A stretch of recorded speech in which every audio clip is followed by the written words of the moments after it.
예수님 당시에 예루살렘에 있었던 성전은 아주 크고 화려했습니다.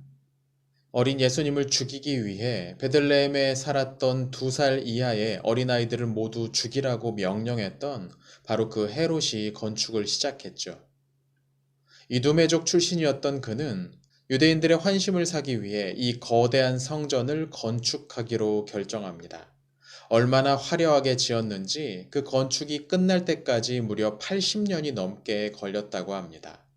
예수님 당시에도 아마 이곳 저곳을 화려하게 장식하던 중이었을 겁니다. 이 성전은 그 면적만 해도 당시 예루살렘 성의 6분의 1을 차지했다고 합니다. 엄청난 규모였죠. 헤롯은 이를 위해서 무려 20m에 달하는 높은 축대를 쌓고 그 위에 건물을 올렸습니다. 오늘 본문에도 한 제자가 그런 성전을 보면서 그 돌들이, 그 성전이 얼마나 화려하고 아름다운지 감탄하고 있습니다.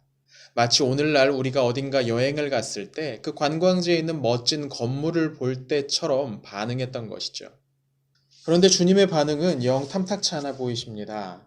주님은 수많은 사람들이 매달려서 땀을 뻘뻘 흘리며 짓고 있는 그 건물을 바라보시면서 이 큰 건물이 돌 위에 돌 하나도 남기지 않고 모두 무너지게 될 것이라고 말씀하십니다.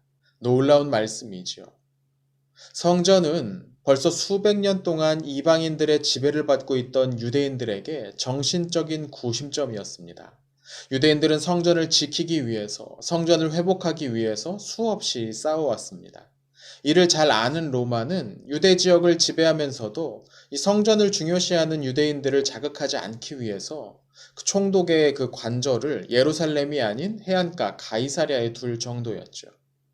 놀란 제자들은 예수님께 그런 일이 도무지 언제 있을 것이냐고 여쭤봅니다. 예수님은 성전이 무너질 날에 관한 말씀을 가르쳐 주셨죠.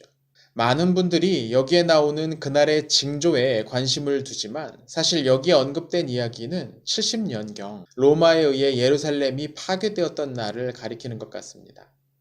예수님의 관심은 그날의 징조가 무엇인지, 그게 얼마큼 우리를 힘들게 할지에 있지 않았습니다. 주님은 아무리 힘들고 어려워도 성령을 의지하는 사람이라면 능히 그것을 견뎌낼 수 있을 것이라고 말씀하십니다. 그러나 그날에도 단지 성전만을, 크고 우람한 화려한 자신들이 지은 건물을 의지하는 사람은 그것이 무너질 때 함께 무너지고 말 것입니다. 오늘 우리가 의지하고 있는 것은 무엇일까요? 우리도 어떤 유대인들처럼 크고 웅장한 성전을 의지하고 있는 것은 아닌지 모르겠습니다. 우리가 믿고 있는 성전은 다양한 모양을 띌 수 있습니다.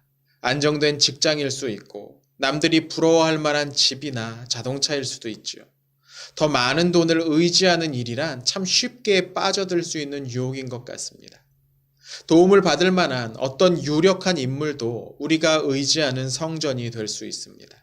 하지만 최근 코로나19 사태를 거치면서 우리가 안정적이라고 생각했던 것들이 얼마나 불안정한 기반 위에 서 있었는지를 새삼 깨닫게 되는 것 같습니다.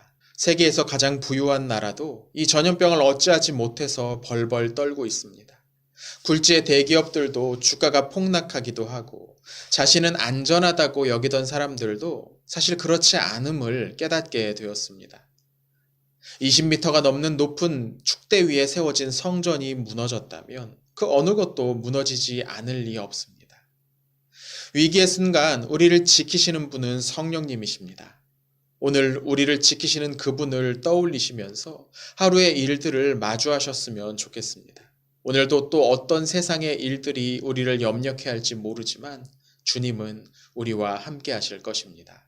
그런 주님을 의지하는 사람은 오늘도 소망이 있습니다.